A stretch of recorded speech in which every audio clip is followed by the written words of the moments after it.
नमस्कार। समाजशास्त्रीय अवधारणाओं के अंतर्गत संस्कृति की अवधारणा पर हम बात कर रहे हैं। समाजशास्त्र में संस्कृति की अवधारणा एक अत्यंत महत्वपूर्ण अवधारणा है जो इस बात पर जोर देती है कि मानव जीवन में संस्कृति का विशेष महत्व है। संस्कृति मानव की अनुपम कृति है जिसे मानव ने अपने विवेक से स्वयं को अधिक से अधिक सुख प्रदान करने के लिए, अपनी आवश्यकताओं को पूरा करने के लिए निर्मित किया है, इसका सृजन किया है। मानव और पशु के बीच केवल एकमात्र जो अंतर है वो संस्कृति का है। पशुओं के पास संस्कृति नहीं होती, जबकि मानव के पास उसकी संस्कृति है, और संस्कृति ने ही मानव को पशुओं से श्रेष्ठ सिद्ध किया है। आज हम बात करेंगे संस्कृति के उपादानों के बारे में। Components of culture. संस्कृति के उपादानों पर पहुंचने से पहले, उन पर चर्चा करने से पहले, हम कुछ बातें संस्कृति के बारे में ध्यान रखें। पहली बात तो ये कि संस्कृति का संबंध संस्कृत भाषा के संस्कार शब्द से है।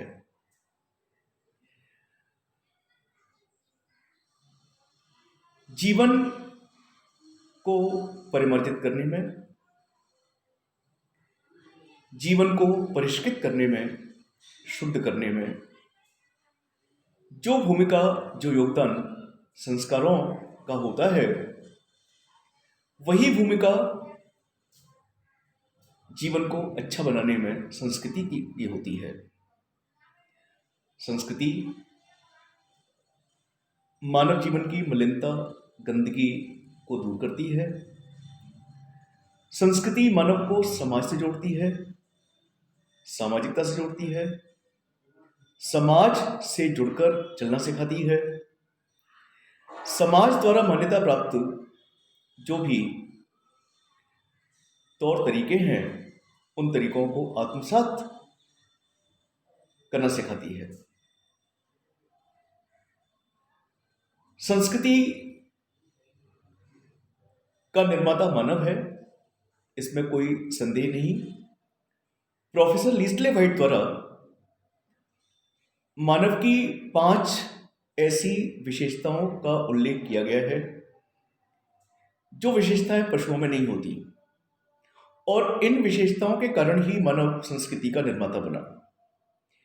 पहली विशेषता है सीधे खड़े होने की क्षमता। दूसरी विशेषता है स्वतंत्रता पूर्वक घुमाए जा सकने वाले हाथ। तीसरी विशेषता है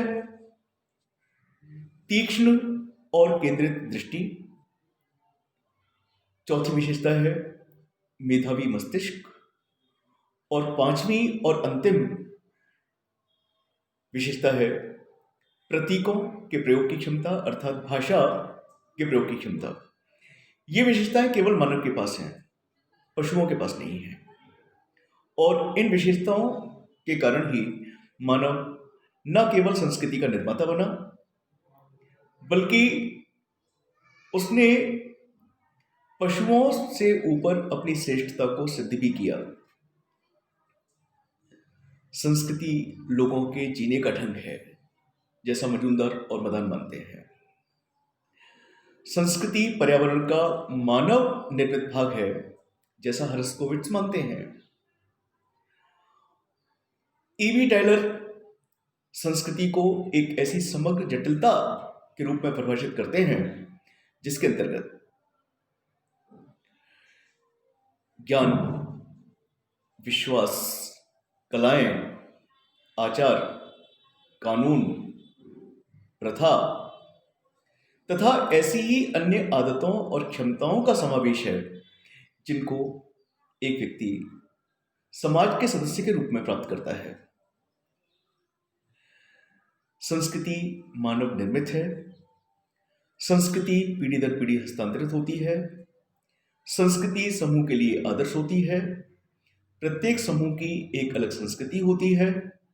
संस्कृति में सामाजिकता का तत्व होता है। संस्कृति समूह से जुड़ना, समाज से जुड़ना सिखाती है।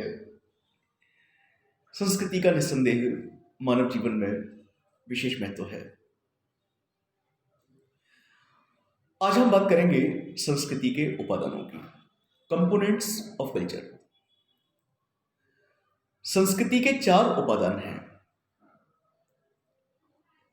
ये 4 उपादान हैं संस्कृति तत्व,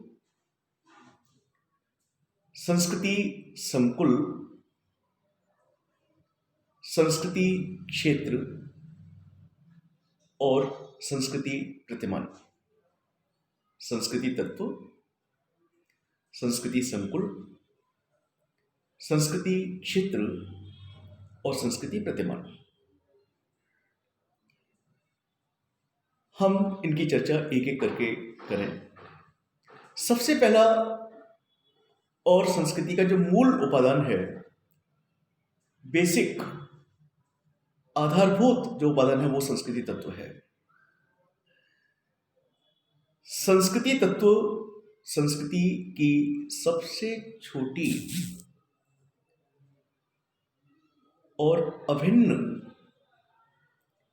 इकाई है। संस्कृति की वह सबसे छोटी इकाई जिसका आगे विभाजन संभव नहीं है, जिसको विभाजित नहीं किया जा सकता, जो विभाजन की दृष्टि से अंतिम चरण पर है, अंतिम रूप प्राप्त कर चुकी है। संस्कृति की उस इकाई को हम संस्कृति तत्व कहते हैं।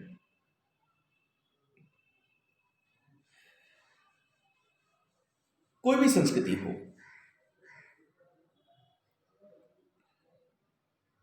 वो संस्कृति अनेकों संस्कृति तत्वों के योग से निर्मित होती है। संस्कृति का दूसरा उपादान है संस्कृति संकुल। 2 अथवा 2 से अधिक संस्कृति तत्व जब आपस में मिल जाते हैं, जब आपस में अर्थपूर्ण रूप से जुड़ जाते हैं, तो वे संस्कृति संकुल का निर्माण करते हैं। संस्कृति संकुल संस्कृति तत्वों से ही निर्मित होती है। तो संस्कृति का पहला उपादान है संस्कृति तत्व। संस्कृति का दूसरा उपादान है संस्कृति संकुल, जो 2 अथवा 2 से अधिक संस्कृति तत्वों से मिलकर के बनता है। सरल शब्दों में हम कह सकते हैं कि एक संस्कृति अनेकों संस्कृति तत्वों के योग से निर्मित होती है। एक संस्कृति 2 अथवा अधिक संस्कृति संकुलों से निर्मित होती है। संस्कृति का तीसरा उपादान है संस्कृति क्षेत्र। जैसा हम सभी जानते हैं कि प्रत्येक समूह की एक अलग संस्कृति होती है। संस्कृति को जन्म लेने के लिए, संस्कृति को फलने फूलने के लिए, संस्कृति को विकसित होने के लिए, संस्कृति को प्रसारित होने के लिए एक निश्चित भौगोलिक क्षेत्र की आवश्यकता होती है। या हम ये भी कह सकते हैं कि प्रत्येक भौगोलिक क्षेत्र जहां मानव समूह रहते हैं की एक अलग संस्कृति होती है। तो संस्कृति के लिए जो तीसरा महत्वपूर्ण उपादान है वो है संस्कृति क्षेत्र, बिना संस्कृति क्षेत्र के कोई भी संस्कृति विकसित नहीं हो सकती। और संस्कृति का अगला चौथा उपादान है संस्कृति प्रतिमान। प्रतिमान का तात्पर्य है आदर्श रूप, आदर्श नियम। प्रत्येक संस्कृति के अंतर्गत कुछ आदर्श नियम पाए जाते हैं। संस्कृति आदर्श व्यवहार करना सिखाती है। संस्कृति समाज के लोगों को आदर्शों से जोड़ती है, आदर्श व्यवहार की ओर उन्मुख करती है, आदर्श कार्य करने के तरीकों की ओर उन्मुख करती है। तो इस प्रकार से संस्कृति के 4 उपादान हैं। संस्कृति तत्व, जिसे संस्कृति की सबसे छोटी लघुत्तम अविभाज्य इकाई के रूप में परिभाषित किया जा सकता है। दूसरा उपादान है संस्कृति संकुल, जिसका निर्माण 2 अथवा 2 से अधिक संस्कृति तत्वों के योग से होता है। संस्कृति का तीसरा उपादान है संस्कृति क्षेत्र, अर्थात वह विशिष्ट भौगोलिक क्षेत्र जहां मानव समूह रहते हैं और जहां एक विशिष्ट प्रकार की, एक अलग प्रकार की संस्कृति पाई जाती है। और संस्कृति का चौथा उपादान है संस्कृति प्रतिमान, अर्थात वो आदर्श नियम, वे आदर्श जो एक संस्कृति में निहित होते हैं, संस्कृति में पाए जाते हैं, जिनको आत्मसात करना, जिनका पालन करना उस संस्कृति के अनुसरणकर्ताओं के लिए आवश्यक समझा जाता है। तो इस प्रकार से हम कह सकते हैं कि संस्कृति का मानव जीवन में विशेष महत्व है। संस्कृति ही मानव को जो उच्च कोटि के मूल्य हैं, आदर्श पूर्ण व्यवहार हैं, उन मूल्यों और उन व्यवहारों से जोड़ने का कार्य करती है। संस्कृति व्यक्ति को सुंदरता से जोड़ती है। संस्कृति जीवन में कल्याण करती है। संस्कृति समाज के लिए कल्याणकारी होती है। इसलिए समाज के प्रत्येक व्यक्ति से अपेक्षा की जाती है कि वह अपने सांस्कृतिक मूल्यों को आत्मसात कर व्यवहारिक जीवन में संस्कृति का अनुसरण करे, सांस्कृतिक मूल्यों को सम्मान दे। जो व्यक्ति सांस्कृतिक मूल्यों में जितना अधिक संपन्न होता है, वो व्यक्ति सामाजिक दृष्टि से उतना ही अच्छा, उच्च कोटि का, सम्माननीय माना जाता है। धन्यवाद।